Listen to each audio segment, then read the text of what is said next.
I'm also here a lot because of the album that they released afterwards.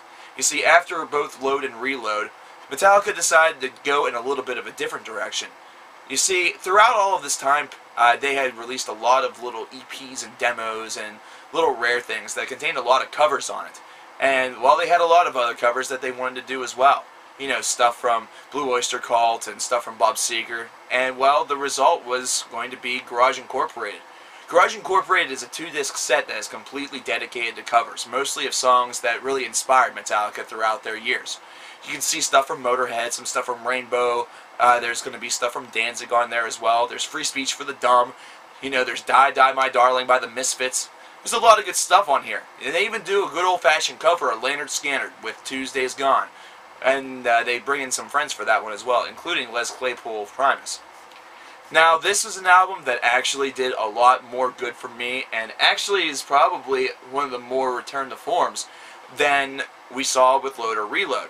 Which is kind of ironic to mention, considering a lot of the stuff that they covered are not always going to be in that really hardcore, rough, thrashy style.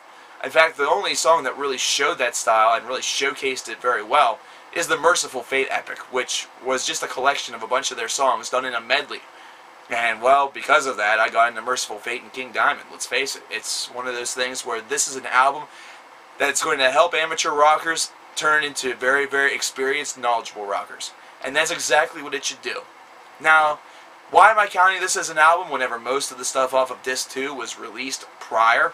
Well, because the stuff off of Disc 1 wasn't. And let me tell you something, I listened to Disc 1 over and over and over again whenever I was riding the bus to high school. And let me tell you, that album doesn't get old. It's definitely a fun album to listen to. It's one of those albums that really is an accurate documentation of rock and roll history. And it's just cool as shit. I love this album, not to mention it's something that I'll still listen to every so often today. Now, the last thing that they decided to do in the 1990s was kind of more of an experiment than anything like that. Than anything else, should I say. Well, instead of just releasing a live album like they had done with their gigantic CD, DVD pack, Live Shit, Binge and Purge, Metallica wanted to do something different. Now, they had already worked once with John Williams and the San Francisco Symphony Orchestra with the song Nothing Else Matters back on the Black Album. Well, now they wanted to do a full live album with this, and that's something that they decided to do next with their with their album S&M. Now, the song that I was getting ready to talk about was the fact that there's going to be 2 new songs on this particular release. And that was going to be No Leaf Clover and Minus Human. And the intro is also new as well, but it was something that was always played at their concerts already. It was called the Ecstasy of Gold. Now, this is a nice little album and a nice little idea as well, but let's face it. The big problem with this is that, innovation aside, it really is just a live album. That's all the more it is. There's nothing else that's really all that creative about it. You just get to hear Metallica, you know, play their songs with a symphony behind them. It's been done. Well, maybe not as often as we'd like to. Maybe at that particular time it's not something that had been done maybe as many times, but you're used to it. It's something that, it's just a live record. It's not all that great. There's definitely some holes in it. However, it was definitely polished enough, just enough, where any sort of obvious flaw would be taken out and removed. And even though the character is really supposed to be the music, not to mention the symphony orchestra, there definitely feels like there's a little bit of an absence of character on this particular live release. And I guess if I were to cite anything for that, just listen to any Overkill live release. You definitely get a lot more character out of Bobby Blitz and the band, and a lot more interaction than you did with S&M. And I really think that with S&M, a little bit more of a character would have probably been a very positive spin on the whole thing, and would have probably pushed it over the top. I don't know, I just find this to be kind of mediocre to average at best, and that's about it.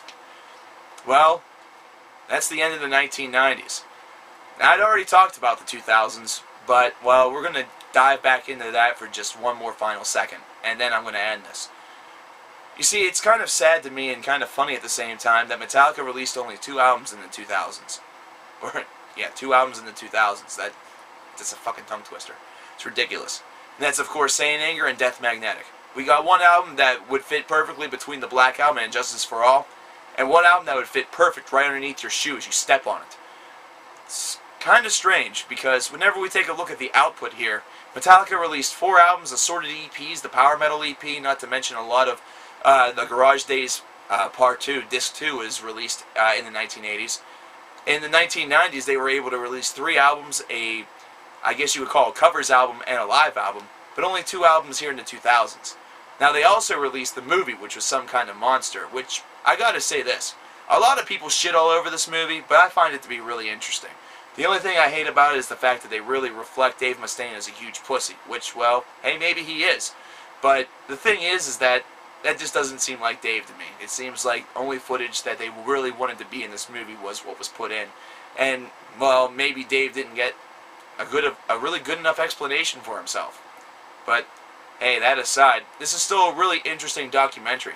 Not to mention, if you're a fan of heavy metal, you're going to see a lot of people in there that you kind of recognize. People like Pepper Keenan whenever they're talking about who they're trying to test out for the new bass player position after Jason Newsted had left.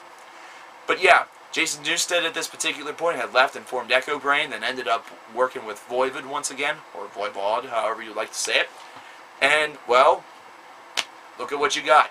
You got the whole Napster conspiracy. You got 2 albums that, well, one's complete and utter bollocks, and the other one's just kind of average, but not too bad.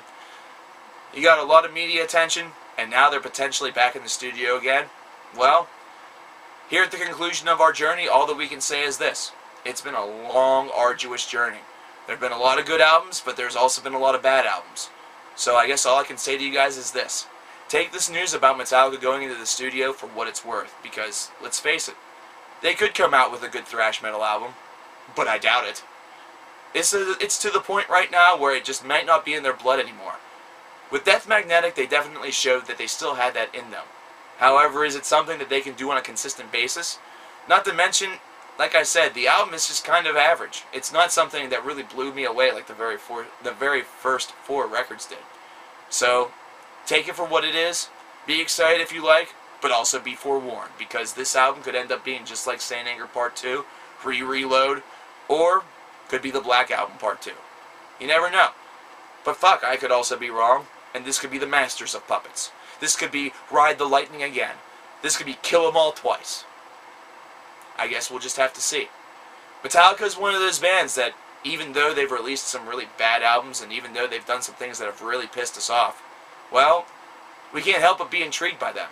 Mainly because they're probably the biggest metal band in the world. Probably the band that the most people know about. That whenever the words heavy metal are uttered, Metallica is the band that instantly comes to mind for probably a good 90% of metal fans.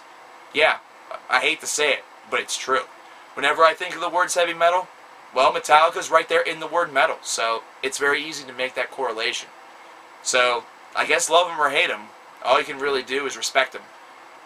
But, in return, Metallica, can you please respect us with a damn good album? Please? I'll be your best friend. I really don't want to rant on another one of your albums again. Because, well, that just shaves away precious seconds of my life, and I can't get those back. That's not nice.